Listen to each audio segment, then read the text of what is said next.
Isa pang balita, 179 na katao patay sa pinakamalaking airplane crash sa kasaysayan ng South Korea.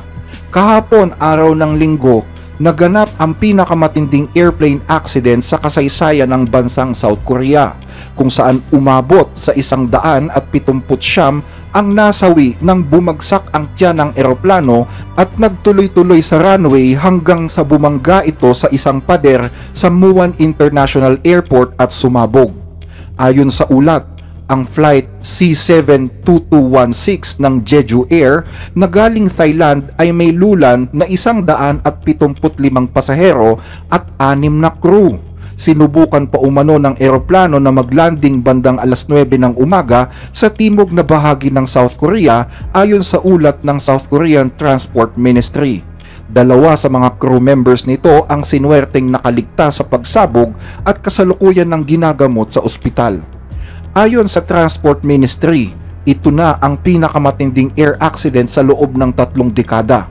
Nasaksihan pa sa footage ang pagdaos-dos ng eroplano sa runway nang walang landing gear bago ito sumabog nang bumangga sa pader. Ayon kay Lee Jung-yoon, pinuno ng Muan Firefighters, maayos pa ang buntot ng eroplano pero ang ulo at katawan nito ay halos hindi na makilala. Nagkataon naman na nasa buntot ang 2 crew kaya sila nakaligtas. Ginagamot sila ngayon dahil sa madlubhang sugat at paso na kanilang tinamo. Pinaniniwalaan ng mga investigador na posibleng bird strike ang naging dahilan ng aksidente. Ang bird strike ay isang insidente kung saan may mga ibon na tumama o bumangga sa eroplano habang ito ay lumilipad o naglalanding. Ang ganitong uri ng aksidente ay maaaring magdulot ng pinsala sa mga bahagi ng eroplano tulad ng engine, pakpak at landing gear. Tinitingnan ding anggulo ang kondisyon ng panahon. Batay sa datos ng Transport Ministry, ang aksidenteng ito ang pinakamalalang nangyari sa South Korean airline mula noong nag-crash ang isang Korean airplane sa Guam noong 1997 na pumatay sa mahigit 200 katao. Ang naunang pinakamalaking aksidente sa South Korea ay isang Air China crash noong 2002 na pumatay ng 129 na katao. Tanong ngayon ng mga investigador, bakit napakabilis ng takbo ng eroplano? Bakit hindi nakabukas ang flaps ng mga pakpak? Bakit hindi nakababa ang landing gear?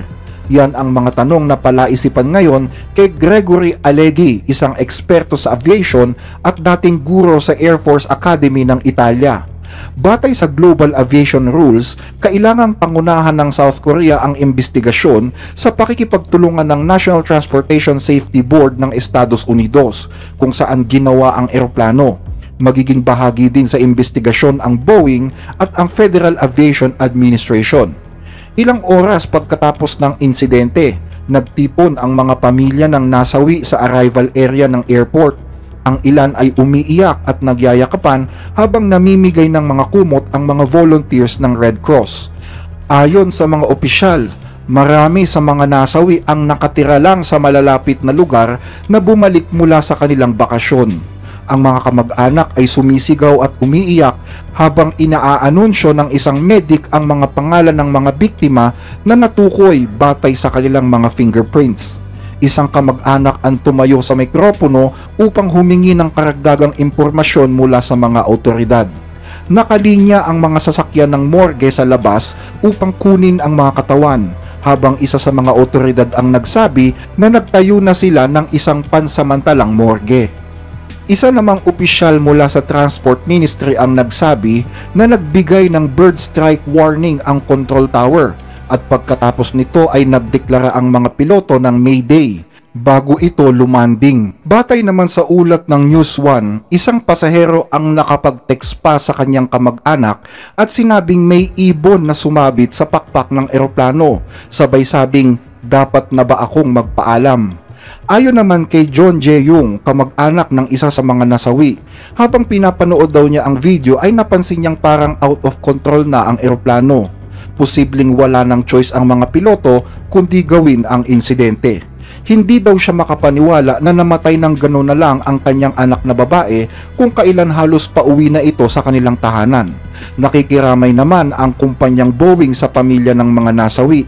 Ang Boeing 737-800 ang isa sa pinakakaraniwang eroplano na ginagamit sa buong mundo at kilala sa mga safety records nito.